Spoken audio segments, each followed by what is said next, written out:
رانا صاحب پچھلے دنوں آپ بانی پی ٹی آئی کی تعریفیں کرتے پائے گئے ہیں چینلوں پہ، کئی دفعہ ایسے چٹکلے چھوڑ دیتے ہیں یا واقعی آپ ان کی پولیٹکس سے کچھ کنونس ہوتے ہیں؟ نہیں دیکھیں، وہ تو کویشچن ہوتا ہے نا. مثال کے طور پہ آپ کویشچن کریں کہ جی آپ کہتے تھے کہ یہ 2 دن جیل نہیں کاٹے گا، بالکل درست ہے، میں کہتا تھا. آپ پھر کہیں گے جی اب اس نے جیل کاٹ لی ہے تو میں کیا کہوں کہ نہیں کاٹی. میں نے کہا کہ بھی جیل اس نے ٹھیک کاٹی، اب اس کو 1 سال سے اوپر ہو گیا ہے، اور ہم بھی جیلوں میں بڑی دفعہ گئے ہیں، بڑی دفعہ رہے ہیں، اور میرا یہ بالکل فارمولہ ہے کہ جو آدمی 1 سال جیل کاٹ لے اس کے بعد وہ پھر 5 سال بھی کاٹ سکتا ہے، اس سے زیادہ بھی کاٹ سکتا ہے. رانا صاحب تو آپ بات کی یہ ہے کہ آپ کی لیڈرشپ جیل کیوں نہیں کاٹتی؟ وہ کاٹی ہے، لیکن وہ پھر بھی ڈیل کر کے کہیں نہ کہیں کسی نہ کسی شکل میں چلے جاتے ہیں. بھائی سیاست ہے نا، یہ دیوار سے ٹکر مار کے جو ہے وہ سر 2 ٹکڑے کرنے والا کام تو نہیں ہے نا. آپ کے خیال میں اگر عمران خان پولیٹیکل ڈیسیجن لے تو کیا اسے فوج کے ساتھ ڈیل کر لینی چاہیے؟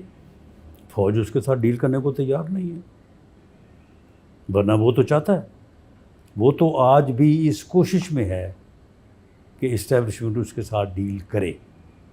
وہ کہتے ہیں میں تو نہیں کرنا چاہتا. لیکن اسٹیبلشمنٹ اس کے ساتھ ڈیل کرنے کو، اس کی وجہ یہ ہے نا کہ دیکھیں اسٹیبلشمنٹ نے جب پہلے اس کے ساتھ ڈیل کی، اسے ایک پروجیکٹ کے طور پہ اپنایا، اسے کامیاب کروایا، اسے وزیر اعظم بنایا، اس وقت تو انہیں اس کے متعلق معلوم نہیں تھا، اب تو اس کے پاس ہر چیز موجود ہے.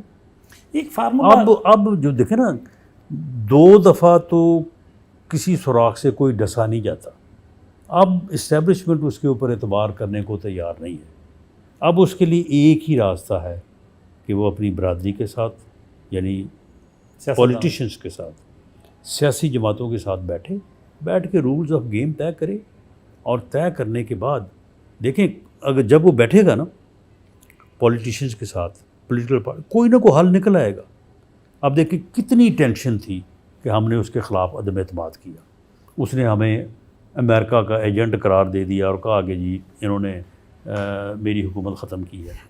اس کے باوجود اس نے جب لانگ مارچ کیے، شارٹ مارچ کیے، کوئی کامیابی نہ ہوئی، پھر اس نے جو ہے وہ اسمبلیاں توڑ دی. اس نے کہا الیکشن کروائیں. ہم نے کہا کہ نہیں، ہم نے اس طرح سے الیکشن نہیں کروانے. آئین کا تقاضا یہ ہے کہ الیکشن سارے اکٹھے ہونے چاہیے. 2 صوبوں میں پہلے الیکشن ہو جائے گا تو پھر نیشنل جنرل الیکشن تو بے معنی ہو جائے گا. اس دوران آپ یاد کریں کہ مذاکرات ہوئے تھے، ان کے بھی 3-4 لوگ تھے، ہمارے بھی تھے. مذاکرات میں ہم نے یہ سوچا کہ چلو اکتوبر میں ہے الیکشن، چلو ہم 1 مہینہ پیچھے آ جاتے ہیں، سپٹمبر کے شروع یا اگست میں الیکشن کروا دیتے ہیں.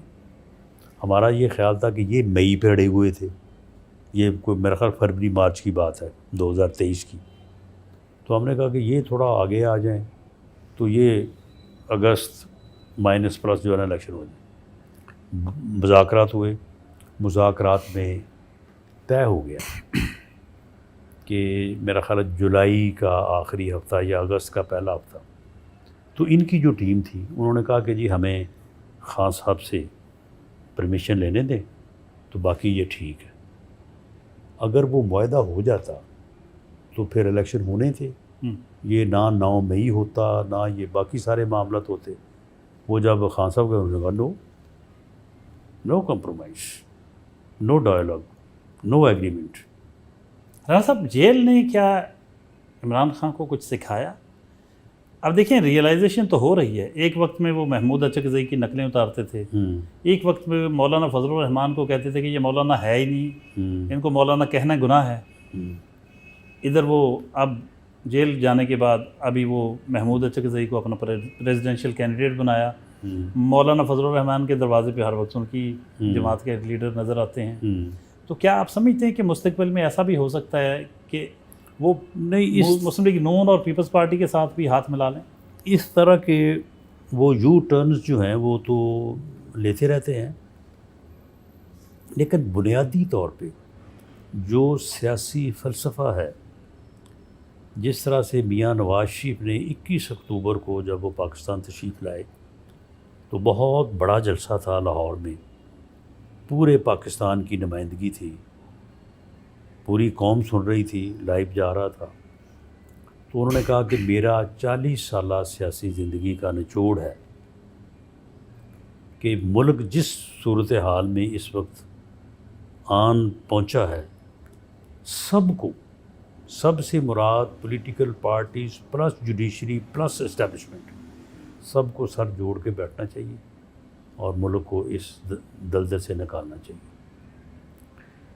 اب بھی صورتحال یہی ہے، ہم کوشش کر رہے ہیں، اسٹیبلشمنٹ ہمارے ساتھ سیم پیج پہ ہے، جوڈیشری بھی اب کو تھوڑا بہتر ہو گئی ہے، سیم پیج پہ آ رہی، سیم پیج پہ آ جانا چاہیے میرا خیال ہے۔ جو پیج کو پھاڑنے کے درپے تھے ان سے کوئی تھوڑا جو ہے وہ بچت ہو گئی ہے۔ تو اس میں کوئی 26ویں آئینی ترمیم کا رول ہے؟ بالکل رول ہے۔ اور کیا اسی لیے لائے تھے آپ؟ جی بالکل اسی لیے لائے تھے۔ جو ایڈونچرزم ہو رہا تھا وہاں پہ، جو آئین ری رائٹ ہو رہا تھا، جو وزراء اعظم کو گھر بھیجا جا رہا تھا، جو 58(2)B آئین سے تو ختم ہو گئی لیکن جوڈیشری نے جو ہے وہ اس کو زندہ رکھا ہوا تھا، تو وہ ساری چیزیں جو ہیں وہ 26ویں ترمیم میں پارلیمنٹ کی بالادستی کو انشور کیا گیا ہے۔ تو یہ سیم پیج پہ اگر پولیٹیکل پارٹیز بھی آ جائیں ساری، تو میرا خیال ہے کہ یہ سفر جو ہم کہتے ہیں کہ جی کم از کم 2-3 سال لگیں گے، یہ خدا کی قسم 6 ماہ میں سفر طے ہو جائے۔ پی ٹی آئی کے سوا سب تو سیم پیج پہ ہیں، تو آپ کیوں ضروری سمجھتے ہیں کہ وہ اس کے بغیر گزارا نہیں؟ نہیں، سارے نہیں ہیں۔ ان کو لے لیں، مولانا فضل الرحمان تو وہ بھی گلہ کرتے ہیں کہ ہمیں، وہ بھی ان کا بھی گلہ ہے، پھر بلوچستان کے جو نیشنلسٹ ہیں وہ بھی ہیں۔ تو بہرحال اس میں اگر بڑی پارٹیز آ جائیں تو پھر ان کا بھی آنا آسان ہو جائے گا۔ تو پولیٹیکل پارٹیز اور پولیٹیشنز میں جو ہے وہ سر جوڑ کے بیٹھنے کی ضرورت تو ہے۔ یہ کیا وہ جو پولیٹیکل پارٹیز یا بلوچستان کی پارٹیز، ان کو آپ کیوں نہیں انگیج کرتے پھر؟ جی ان کو انگیج بالکل کیا ہے، لیکن وہاں کے مسائل ہیں۔ وہاں پہ دیکھیں لوگوں کو بسوں سے اتار کے جو ہے وہ شناختی کارڈ چیک کر کے جو ہے وہ قتل کیا گیا، مزدوروں کو جو ہے وہ ان کی جھونپڑیوں سے نکال کے ان کو قتل کیا گیا۔ اب ان کے خلاف جب ایکشن ہوتا ہے تو پھر وہ کہتے ہیں نا گندم کے ساتھ جو ہے نا وہ گھن بھی پس جاتا ہے، اور وہ جب ایسا ہوتا ہے تو پھر مسنگ پرسن کا مسئلہ آ جاتا ہے، لوگوں کے خلاف جو آپریشنز ہیں ان کا مسئلہ آ جاتا ہے، اس میں فورسز کا اپنا موقف ہوتا ہے، وہاں کے لوگوں کا اپنا موقف ہے۔ یہ سارے مسائل جو ہیں یہ ان کو بیٹھ کے طے کرنے کی ضرورت ہے، اور یہ قومی سطح پہ کنسنسس ہونا چاہیے۔ بلوچستان کو اس سٹیج پہ لانے کا ذمہ دار کون ہے؟ دیکھیں جی بلوچستان کو اس سٹیج پہ لانے کا ذمہ دار جو ہے وہ کسی ایک فرد یا ادارے کو آپ نہیں کہہ سکتے۔ اس میں مختلف ادوار میں مختلف اقدامات ہوئے ہیں، اور لیکن وہاں زیادہ عمل دخل تو اسٹیبلشمنٹ کا ہی رہا، اثر و رسوخ بھی انہی کا رہا، فیصلے بھی وہی کرتے رہے۔ نہیں دیکھیں اسٹیبلشمنٹ کا عمل دخل تو آ جاتا ہے نا، پھر جب آپ کی پولیس جو ہے وہ ناکام ہو جائے۔ اب کراچی میں آپ کی پولیس ناکام ہوئی تو پھر رینجرز آ گئے،